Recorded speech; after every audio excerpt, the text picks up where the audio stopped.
بسم اللہ الرحمن الرحیم نحمدہ ونصلی علی رسولہ الکریم اما بعد۔ سامعین محترم، جس انسان کے لیے جو اللہ رب العزت چاہتے ہیں وہ اس کے لیے بہتر ہوتا ہے، چاہے اس کو سمجھ آئے یا نہ آئے۔ جو بھی اللہ رب العزت اس کے حق میں چاہیں گے وہ اس کے لیے بہتر ہوگا۔ ایک واقعہ سن لیجئے کہ حضرت موسیٰ علیہ السلام کے زمانے میں ایک شخص تھا جس کو پرندوں کی بولیاں سمجھنے کا اس کو شوق تھا کہ مجھے پرندوں کی بولیاں سمجھ میں آئیں، اور وہ ہر وقت اللہ رب العزت سے دعائیں کرتا تھا کہ اللہ مجھے پرندوں کی بولیوں کا علم دے دے، مجھے پرندوں کی بولیوں کا علم دے دے۔ ہر وقت وہ دعائیں کرتا تھا۔ ایک دفعہ ایسا ہوا کہ قبولیت کا کوئی وقت تھا اور اللہ رب العزت نے اس کی دعا کو قبول فرما لیا اور اس کو علم دے دیا پرندوں کی بولیوں کا۔ اب وہ جہاں جاتا وہ دیکھتا کہ پرندے اڑ رہے ہیں، ایک دوسرے سے بات کر رہے ہیں، آوازیں لگا رہے ہیں، اور اس کو سارا کچھ سمجھ میں آیا کرتا تھا۔ وہ بڑا خوش تھا اور کہتا تھا کہ میں نے بہت بڑا کام کر لیا۔ جہاں جاتا، جس درخت پہ بیٹھتا کہ پرندے آپس میں بات کر رہے ہیں، وہ ان کی باتیں سنا کرتا تھا۔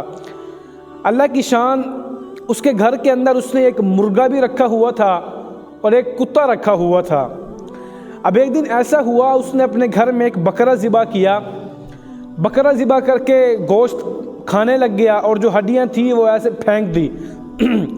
اب اس ہڈی کو لینے کے لیے کتا بھی بھاگا اور مرغا بھی بھاگا، اور مرغے نے اڑ کر اس کی ہڈی کو جھپٹ لیا، وہ جو گوشت کا کوئی ٹکڑا ہوگا اس کو جھپٹ لیا۔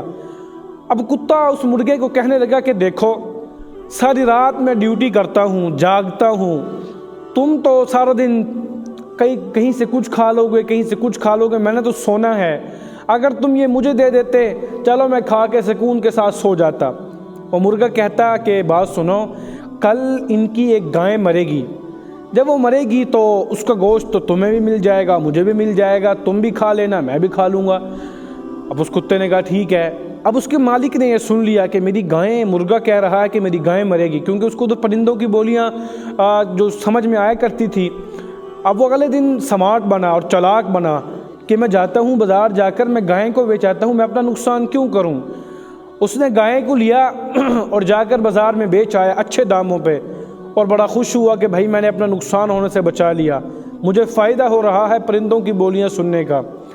اب اگلے دن پھر اس نے گوشت کھانا چاہا اور تھوڑے سے گوشت کی بوٹیاں یا ہڈیاں ایسے پھینکی تو کتا بھی بھاگا، مرغا بھی بھاگا، اور مرغے نے پھر جھپٹ لی۔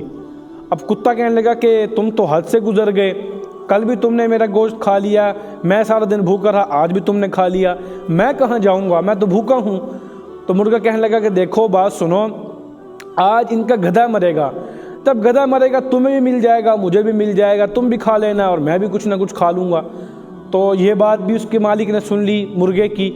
اب اس نے کیا کیا کہ چالاک بنا اور جا کر وہ گدھے کو بیچ آیا، اور بڑا خوش ہوا کہ میں تو نقصان ہونے سے بچ گیا، میرا نقصان نہیں ہوا اور پیسے میں نے کما لیے۔ اگلے دن جب پھر اس مالک نے بکرا جو بچا ہوا تھا اس کا گوشت کھانے لگا اور کچھ ہڈیاں یا گوشت کے ٹکڑے پھینکے، تو اسی طرح وہ بھی کتا بھی بھاگا اور مرغا بھی بھاگا، اور مرغے نے پھر جھپٹ لیا اور پھر کھانے لگا۔ اب کتا کہنے لگا کہ دیکھو تم تو بڑے جھوٹے ہو، تمہیں تو ساری حدیں تم نے پار کر دی، ویسے تم پرندوں کی جو دنیا کے مؤذن بنے پھرتے ہو، اذانیں دیتے ہو، اور یہاں تم نے تیسرا دن ہے جھوٹ بول بول کر مجھے ہی بھوکا رکھا اور خود تم کھا رہے ہو۔ تو مرغا کہنے لگا کہ دیکھو اب یہ جو ہمارا مالک ہے نا، یہ مر جائے گا، آج یا کل یہ مر جائے گا، اور جب یہ مرے گا تب گوشت بنے گا، دعوتیں ہوں گی تو مجھے بھی کچھ مل جائے گا، تمہیں بھی کچھ مل جائے گا، تم بھی کھا لینا، میں بھی کھا لوں گا۔ تو کتا کہنے لگا ٹھیک ہے۔ اب یہ جب بات اس کے مالک نے سنی، اس کے تو پسینے آنا شروع ہو گئے، ایک سانس آئے اور ایک جائے، وہ بڑا پریشان ہوا کہ میں کیا کروں، کہاں جاؤں، یہ تو کہہ رہا کہ میں مر جاؤں گا۔ وہ دوڑا حضرت موسیٰ علیہ السلام کے پاس اور جا کر کہنے لگا کہ سارا اس نے واقعہ سنایا کہ پہلے دن میرے مرغے نے کہا کہ گائے مر جائے گی، میں نے اس کو بیچا، دوسرے دن کہا گدھا مر جائے گا، میں نے اس کو بیچا، اب کہہ رہا ہے کہ میں مر جاؤں گا، میں کیا کروں۔ تو حضرت موسیٰ علیہ السلام نے فرمایا دیکھو یہ اللہ کے فیصلے ہیں، تمہارے گھر میں سے اللہ رب العزت نے کسی ایک کی جان لینی تھی، پہلے وہ گائے پر تھی اور تم بڑے سمارٹ بنے، بڑے چالاک بنے اور تم نے گائیں بیچ دی، پھر وہ گدھے پر شفٹ ہو گئی، تم نے گدھا بھی بیچ دیا، اب وہ تمہارے اوپر شفٹ ہو گئی، تمہاری موت آنی ہے، تو اللہ کا فیصلہ ہے۔ اب یہ بات ہی کر رہے تھے کہ ملک الموت آئے اور اس کی بھی روح قبض کر لے گئے، وہ بھی فوت ہو گیا۔ تو دیکھیں اس واقعے سے ہمیں سبق یہ ملتا ہے کہ ہمارے حق میں جو اللہ رب العزت چاہتے ہیں وہی بہتر ہوتا ہے۔